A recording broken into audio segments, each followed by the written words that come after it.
The haunting call of the loon echoes across the water. The early morning mist creates a sense of wonder, serenity, peacefulness. I find hope in the harmony of nature. My name is Michelle Valberg.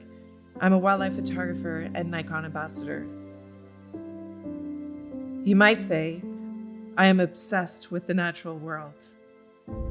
For over 30 years, documenting nature has been my passion. It has been about connecting people to planet through my camera lens. Early morning hours or late day adventures require higher ISO settings and the ability of the camera to see in low light. With the Nikon Z6 II, I have the confidence of the autofocus system to track any animal regardless of the light levels. Combined with the 5-stop in-camera stabilization and lightweight body, my opportunities extend beyond what I ever thought imaginable. When I experience eye-to-eye contact with a wild animal, it's sacred. It's those fleeting, magical moments that keep my passion fueled. The Z6 II silent photography means as little disturbance to the animals as possible. I can be fully immersed in the encounter.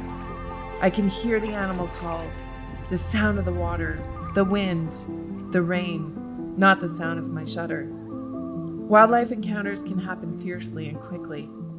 Being ready and anticipating next moves or lessons I have learned over the years. The Nikon Z6 II now offers 14 frames per second, meaning more opportunity to capture the action as it unfolds.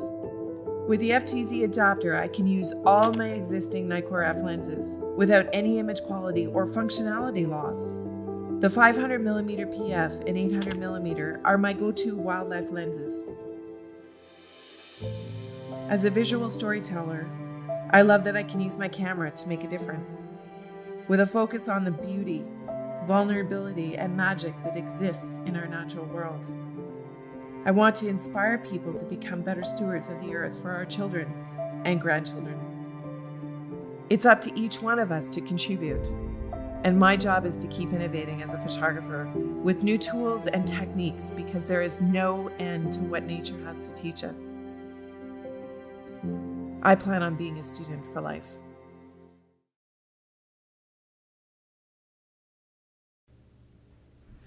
Hi everyone, I'm Michelle Valberg. I'm a Canadian Nikon Ambassador, and thank you for joining in tonight as I talk about my experience with the Z6 II. I have been a Nikon shooter for over 30 years now, and I actually adopted mirrorless from 2.5 years ago when I tested the Z7 originally. And I am full on into mirrorless, and I've loved it ever since. It is an amazing system that has, I think, made me a better photographer. And ultimately, that's all we want to be, right? Is better at our craft, improving our craft all the time. I'm somewhat obsessed with photography, with nature, as you could tell with my video that played just before my presentation. I was lucky enough to be able to experience a few different places. Because I had this pre-production camera, I had an assignment called wildlife. And as wildlife photographers know, the only thing predictable about wildlife is their unpredictability. So I got home from BC, I had a box on my table at home, and I couldn't wait to open it because I knew there was something pretty special inside. And it was the new Z6 II, more power, more speed, more functions, more to love. And I had a limited amount of time to test this camera. So I went to my backyard. My backyard being Sharbot Lake, where we have a cottage. My backyard of home in Ottawa, going to a couple of different pieces of paradise around where I live, and also Algonquin Park. And those three places were my go-to for wildlife for this assignment because I needed a little bit more guarantee because I had such a limited amount of time to work with this camera. So I immediately went to Sharbot Lake, and I had my husband take me out in the boat. Oftentimes you'll see me in my kayak in Sharbot Lake, but these loons were in a bay that were a little too far for me to go to. So I enlisted my husband, thankfully, to take me out in the boat. And I wanted to document and try to capture the mom and chick and in any kind of interaction. The chicks are getting older. I wasn't sure if they would still be feeding with the adult, but they are, or they were at this point. It was September. They were still coming at the adult for food, and in fact, going pretty aggressively at the throat.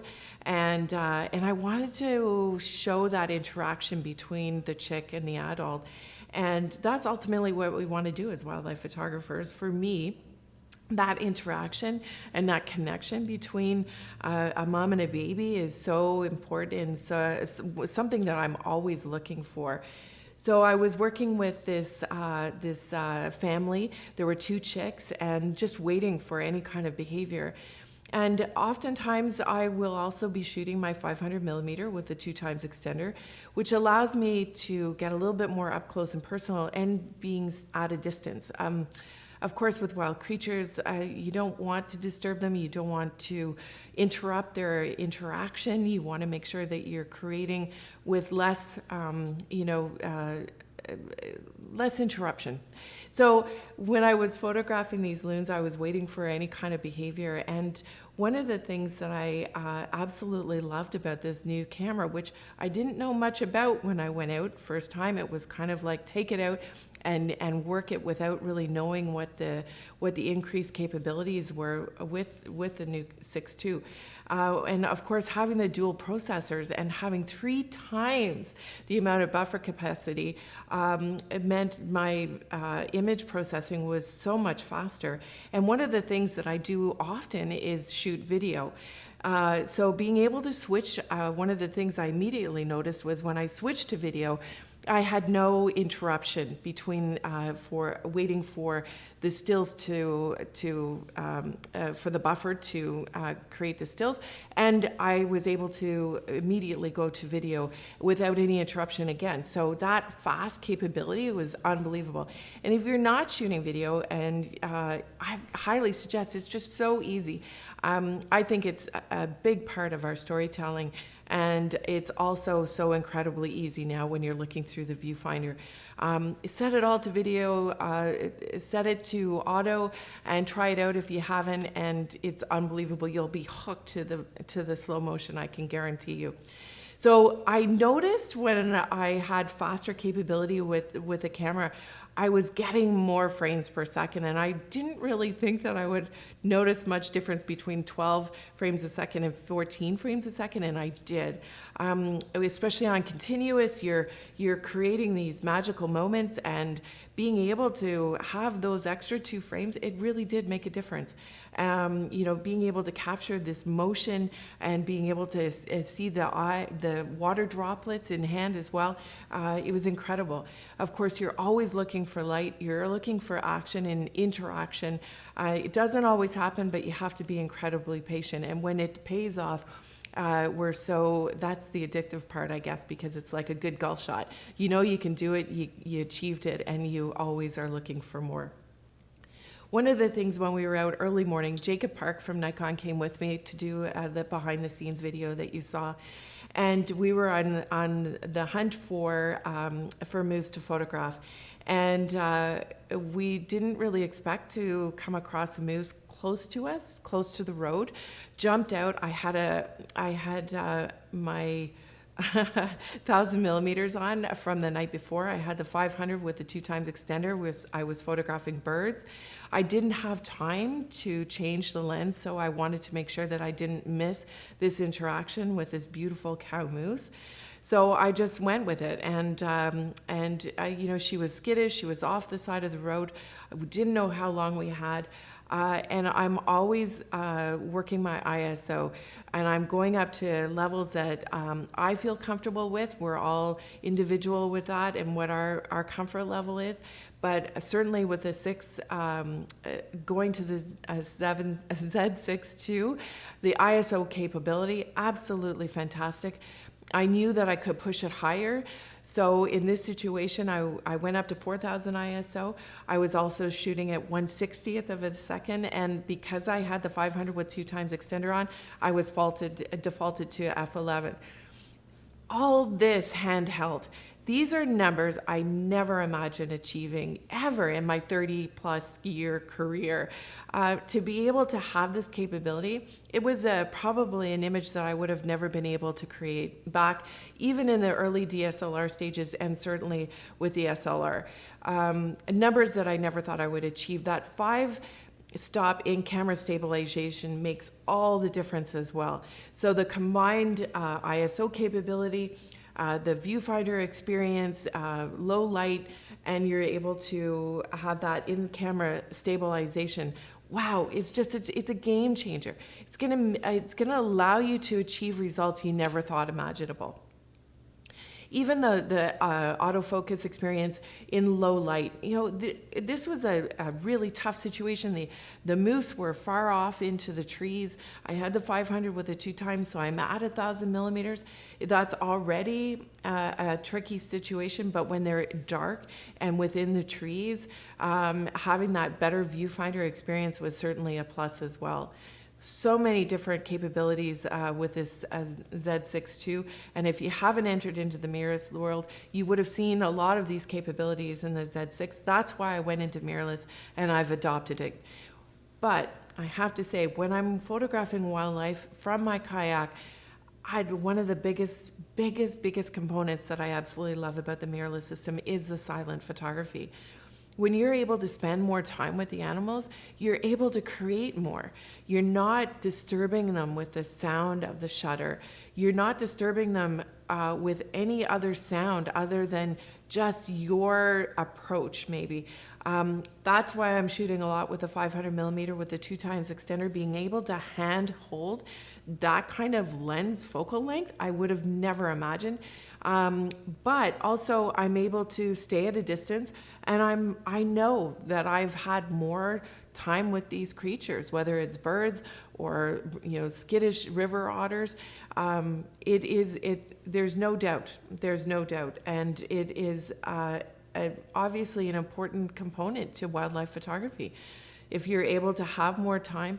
But as I said in the video, it's also allowed me more time to hear the sounds of nature. And that's where I find the greatest harmony, joy, peace.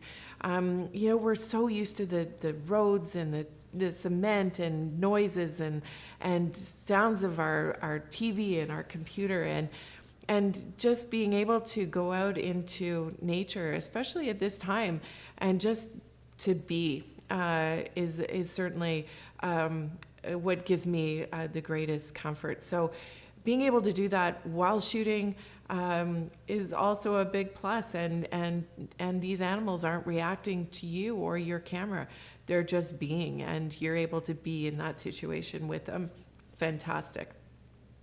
This was an incredible encounter that we had in Algonquin Park. There were 2 bull moose, and they were just beginning in the rut season, so they were having a thing going on, and we came up on them in the forest, and of course stayed a distance, very, very careful, making sure that we're not interrupting the animal behavior or causing them any concern to come at us. I had the 500 millimeter on my Z7, but I also had the 70-200 S lens on the Z6 II. With a 2x extender, if I'm going to use the 70-200 with wildlife, and I know I'm probably at a distance from animals, I'm just going to go right to the 2x. I haven't used the 1.4, but I was super, super, super impressed. And I love the capability of the 70-200, being able to play with the different focal lengths. Oftentimes I'm with a 500 millimeter and I don't have that capability, which I'm fine with. But being able to work this new Z camera with the S lens, the 70-200, remarkable capability, fast, quick, and the sharpness and the detail that I'm achieving is again far more than I ever imagined possible. This was just from the other day. It was a wood duck. I don't know, Mother Nature gave this duck the prettiest colors on the planet, I think. But the clarity of what I was achieving is just mind-blowing. Same with this image with the wood duck in Mud Lake near my home in Ottawa. But also the vertical grip. I haven't used it yet, but looking forward to it. Obviously, you're able to have your shutter release and your function buttons at your grip, and looking forward to that. Extra battery power. There's so many options that are available with that vertical grip that are again going to offer us far more capability with what we're able to achieve with our cameras. This was on the weekend. I was out on my kayak on our lake in November. I've never in my life gone out in my kayak in November before, and I was so thrilled to see we had probably 50, 60 buffleheads that I was trying to capture in flight any way that I could with the beautiful autumn colors before sunrise, again going out, something I had never done on our lake before. And being in a kayak in November, obviously I had my life jacket on, a little concerned about the cold temperatures. I'm making sure that I was steady in my kayak, which I am. I have a large fishing kayak, so I feel very, very stable in it. But these birds, they were totally skittish. So every time I approached them, they would fly onto the other side of the lake. Then I would paddle over and they would fly back to exactly where I had just come from. So 500 millimeter, 2x extender, and just shooting as much as I could when they went into motion. And I was thrilled with the results. The new autofocus capability as well with the Z6 II, a couple of new functions that have really improved the functionality. I've loved working with all of them.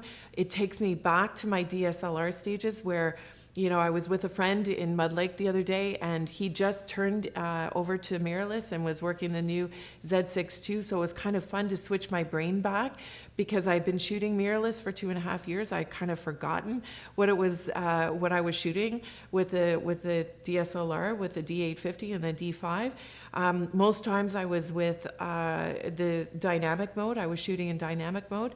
And I probably defaulted to that with the mirrorless, but with the improvements, now I have, I'm using the auto area focus. Now they have the wide components, so you're able to lock in a little bit tighter. With the moving birds in flocks, I found that the auto area focus for me was working the best, especially when I am in a kayak. Most often, the kayak's moving in a different direction than you are focusing on. So you have a lot of moving components that you're working with. So if you can lock onto those birds and follow them as long as you can, super, super impressive results. I even, you don't have to go far. With COVID, obviously, I'm not traveling. I'm in my own little bubble here. So going out and experiencing even the geese, trying and working my camera all the time, working the different focusing systems, which I'm still getting used to, it makes all the difference, It's practice, practice, practice always. I've been shooting for over 30 years and I'm still learning. And I encourage all of you to continue to do the same. Subject tracking is also something that I've been working with. I found that with the larger groups of birds, it wasn't quite locking on. It had a little bit too much to work with. But with this eagle, I was using subject tracking. Again, I was in my kayak. I had good contrast between the bird and the sky, and as my kayak was moving in a different direction than the bird, I was able to lock on and continue shooting with the subject tracking. So also a component of the 6 II, as was with the 6 and the 7 as well with the previous versions. But again, try your subject tracking with birds and animals in movement and see how you can really improve your autofocus. This was in Algonquin Park a week ago. We were in the forest, came across this moose, and one of the components that I'm working a lot with is focus peaking. And I have been a manual shooter both in all my settings, but also with my focusing as well. I love to manually focus. I love to be in control of my camera. Everybody shoots differently, and that's the beauty. And whatever works for you is the right thing for you. That is no doubt. But when you're in situations and you're able to lock onto an animal, but you have the limbs and the leaves or grass that are interrupting your focus, and you're not able to catch or lock on, if you're not getting that animal eye in focus, you're going to not have a good wildlife shot. That is critical to have the eye in focus. So what the focus peaking allows me to do is lock on using autofocus, And then I'm pressing my back focus button, but I'm turning my manual focus ring at the same time. And the red is going to show me exactly what is in focus. So I have the confidence to know that that eye is in focus. It takes some getting used to, absolutely. But when you are in these situations that it is going to make or break, and you have limited time before that animal moves, if you want that eye to be in focus, that focus peaking aspect kind of is a hybrid between the auto and the manual. It's going to give you the results that you're looking for sure. Again, it's just a little bit getting used to, but definitely look at your focus peaking menu and try it out. The other thing that you're able to do as well is find those different focusing systems right in your eye menu. Before, you had to go into your menu, and you might have not gone there because it meant your eye coming off of the camera and making sure that you're going into the menu. So this, now with being on the eye menu, your autofocus system is actually quick and easy to change and might give you the results that you're looking for as well. But again, this is the calf. It was with a cow. They were moving. They were skittish. We were in the trees. It was autumn. Limbs, leaves that were in the distance. So I was able, or in the foreground, I was able to lock onto that eye with the focus peaking and really know that I had the eye in focus. A little hard to get used to. Well, it's not hard to get used to. Once you get used to it, it's an amazing game changer. So of course I had to go out with my dog. I think I have the cutest dog in the world. But I wanted to test the animal eye detection as well. Shooting in the studio, the eye detection for portraits has just been spot on, fantastic with this new Z6 II with the pet animal detection, eye detection. I wanted to test it with my dog. So I had her run, and you know what? I was able to just like bang off, I don't know how many frames, probably 20 frames, lock focus the entire time. And I was actually even able to lock focus on her eye from a distance, which blew my mind. I really don't remember how far I was, probably about 40, 50 feet. And it was locking onto her eye. Of course, she's white, she has dark eyes, but I was still unbelievably surprised and so happy to see how it was locking onto her eye at such a distance. So many different features. I can go on. I continue to learn, and I continue to define my craft. Working with the autofocus, it's not easy. If you're entering into the mirrorless world now with these new cameras, just be patient and work it all the time. And it's going out into your backyard. Find the geese, find the birds, find those little critters, because if you're able to photograph them, you're going to improve your skills when you're out, and if you are able to focus on bigger animals or those wildlife experiences that are fleeting. You got to be ready at all times. So I continue to learn. I know you will too.